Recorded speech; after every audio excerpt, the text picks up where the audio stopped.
ওসমান হাদি রহমতুল্লাহ আলাইহ। আমিন বলেন। আমিন।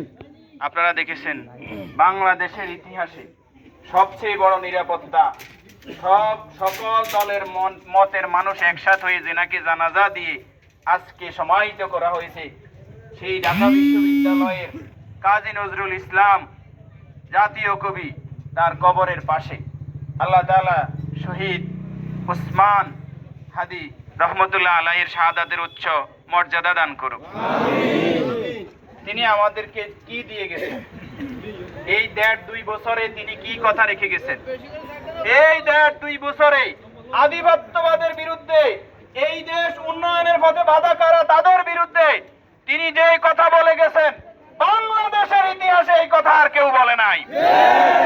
তারা যুক্তি দিয়ে ওসমান হাদির কথা খণ্ডন করতে পারে না, তারা মেধা দিয়ে ওসমান হাদির মোকাবেলা করতে পারে না।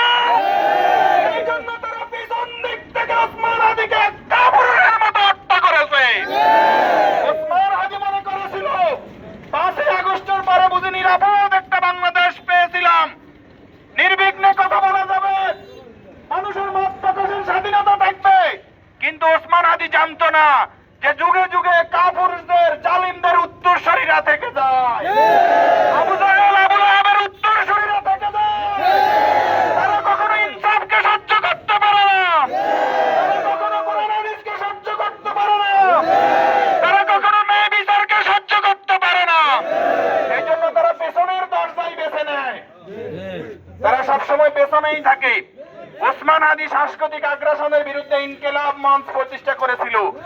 আমাদের মন বলে ওসমান হাদির এই শাহাদাতের মধ্য দিয়ে আগামী দিনে এই দেশে ন্যায় ও ইনসাফ প্রতিষ্ঠিত হবে। ওসমান হাদির কফিন ছুঁয়ে ওসমান হাদি যে বাংলার জমিনে প্রতিষ্ঠিত সমাহিত আছে, এই বাংলার জমিনে ওসমান হাদির ঋণ কখনো শোধ হবে না, যেই পর্যন্ত এই জমিনে কোরআন হাদিস প্রতিষ্ঠিত না হবে, প্রতিষ্ঠিত না হবে, সেই পর্যন্ত আমরা ওসমান হাদির এই আন্দোলন থেকে আমাদেরকে কেউ থামাতে পারবে না। আমরা সবাই ওসমান হাদির রেখে যাওয়া সেই স্বপ্নকে বাস্তবায়ন করতে রাজি আছি ইনশাআল্লাহ। ওসমান হাদি মাদ্রাসায় পড়ুয়া সন্তান, ওসমান হাদির পরিবারের সবাই বেশিরভাগই আলেম।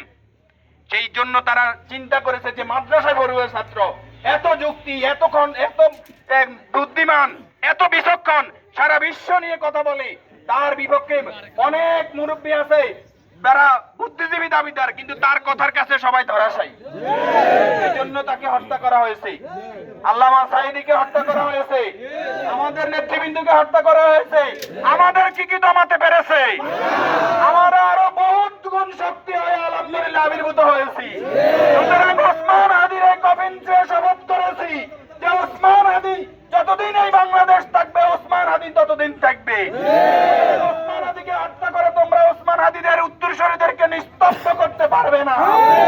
এই ভারতীয় আধিপত্যবাদীগণ, ভারতীয় দলরা শুনে রাখো, যতদিন পর্যন্ত এই দেশে ওসমান হাদির উত্তরসূরিরা থাকবে, আল্লামা সাঈদীর উত্তরসূরিরা থাকবে, তিতুমীরের উত্তরসূরিরা থাকবে, আল্লামা লুৎফর রহমানের উত্তরসূরিরা থাকবে, ততদিন পর্যন্ত এই দেশে ন্যায় ইনসাফের কথা বন্ধ হবে না।